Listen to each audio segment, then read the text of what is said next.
Psalm 91. Still, there's just a lot here. Last time I talked about verse 5, do not be afraid of the terrors of the night, which I take to be the anxieties that many of us experience at bedtime, through the night, when our conscious mind is not occupied, nor the arrow that flies in the day. And this would be the worries in addition to the anxiety. These are things that we worry about, future events unknown to us, but our assumption is they will be bad. The potential is this will not be good. My future will not be good. Well, then he goes on, and remember, I say this, but I'm sure you remember, you realize that this is poetic language. And in Hebrew poetry, balance was one of the central components.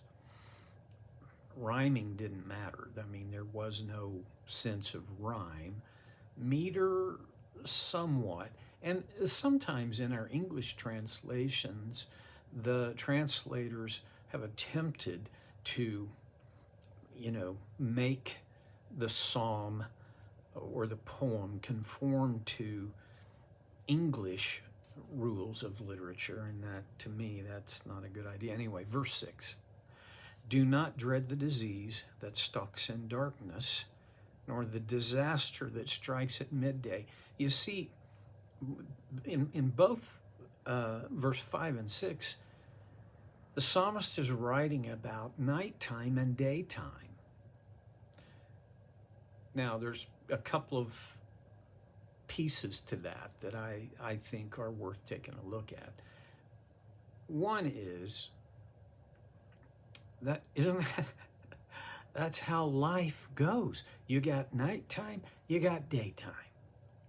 And sometimes we have different worries in the day than we do at night. And sometimes we have similar worries in the daytime and at night. And do not dread the disease that stalks in darkness, nor the disaster that strikes at midday. Well,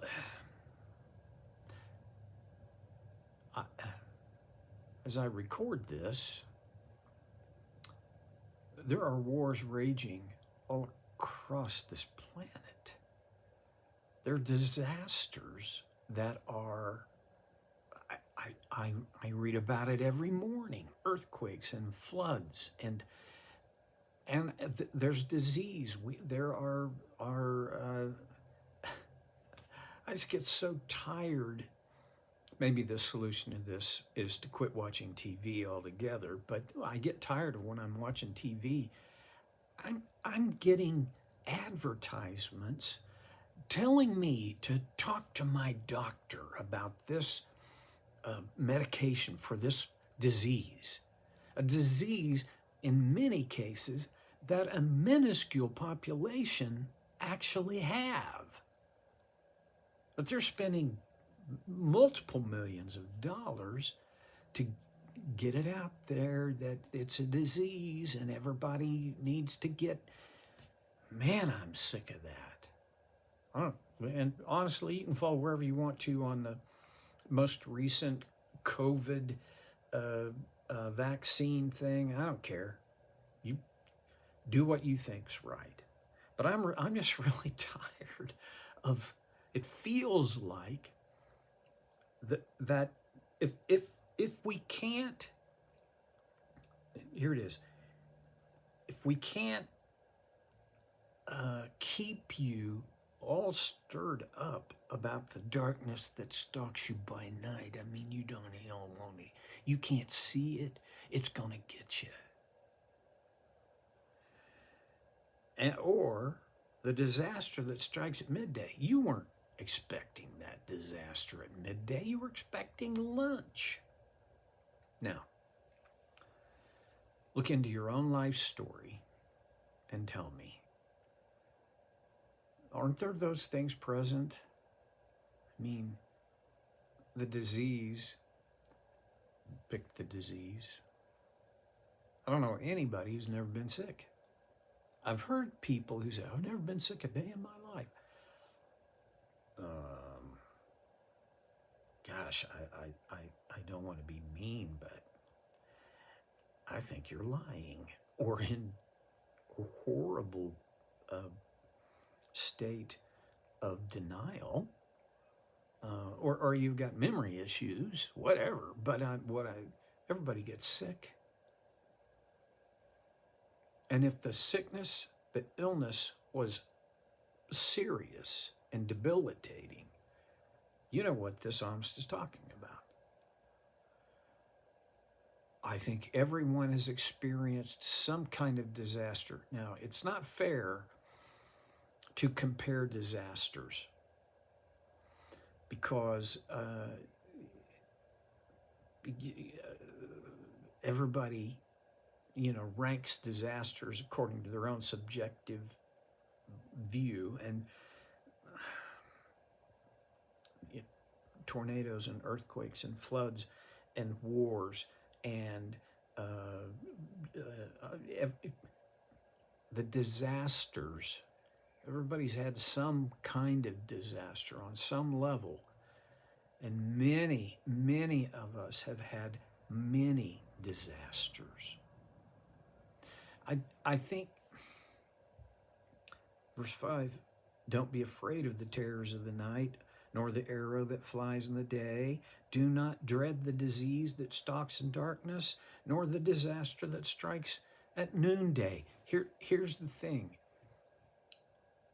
There are some things that are worth being concerned about, but there's a difference between having dread, which is in this context is a debilitating anxiety, an anxiety that locks you up and freezes you, and having concern. Yeah, probably. It would be stupid for us to not have some concern about disasters and diseases. But the psalmist says, don't dread those. Why? Well, he said it earlier. He'll rescue you from every trap and protect you from deadly disease. And I talked about that as, I believe, hyperbole. I don't think this is a promise to every single one who has ever lived that if you look to God, you will never experience the trap. You'll never experience the disease. No, I don't think that's the case. But I do think in verse 4, the psalmist says he will cover you with his feathers. He will shelter you with his wings. His faithful promises are your armor and protection. For that reason, because of the presence, the power, the protection of God, there's no reason for us to be afraid of the terrors of the night, nor the arrow that flies in the day. There's no reason to dread the disease that stalks in darkness, or the disaster that strikes at midday, because we're not in this alone. Our God is walking with us through all of it. Verse 7 is not a promise, it's a principle. Though 1,000 fall at your side, though 10,000 are dying around you, these evils will not touch you. Well, as I record this, Hamas has so far, the count that I've seen, Hamas has murdered more than 700 Israelis in Jerusalem. Yeah, I don't think I can say, I don't know how many of those were Christians, true followers of Jesus. I don't know how many of those were God-fearing people. I don't know. But what I do know is there are evil people in the world with evil intent and with resources to execute that evil intent. This is not a promise that you'll be like the boy in a bubble, that you have this aura around you that will completely protect you, will keep any bad thing from happening to you, will make all the evil go around you. I have heard preachers offer that. I don't think that's what this is saying. So what is it saying? In poetic language, looking to the battlefield, which was way more common in the day in which this was written than it is in our day, especially in America. But war is hell. You do not have war without all kinds of loss and death and collateral damage. Though 1,000 fall at your side, though 10,000 are dying around you, these evils will not touch you.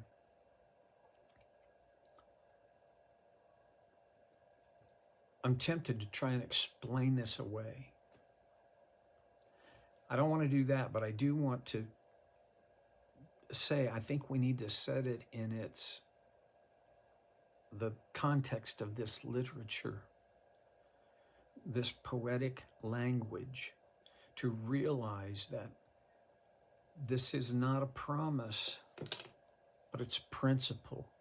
And the principle is, in a cold, clinical way, the principle is God's people will survive. I believe this about the war that's currently taking place in Israel. I believe God's people will prevail because God will prevail. Will hundreds fall around and thousands be slain near you and you won't be touched by any of this? Can't promise it. But I can say there will come a time,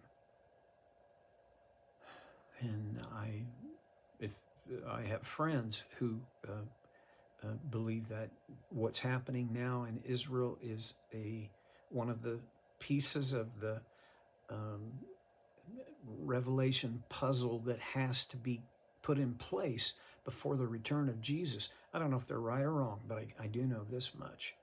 When he returns, he wins.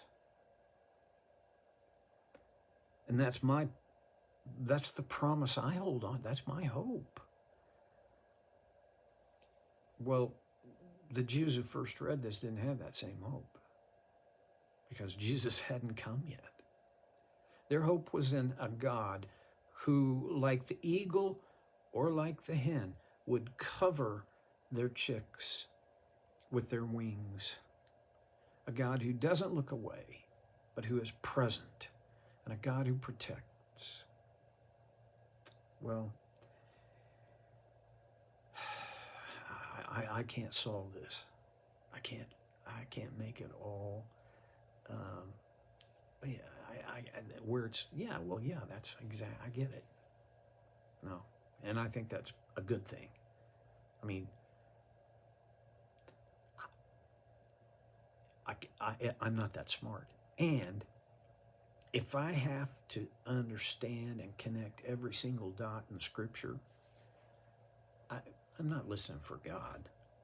I'm trying to get my intellect itched.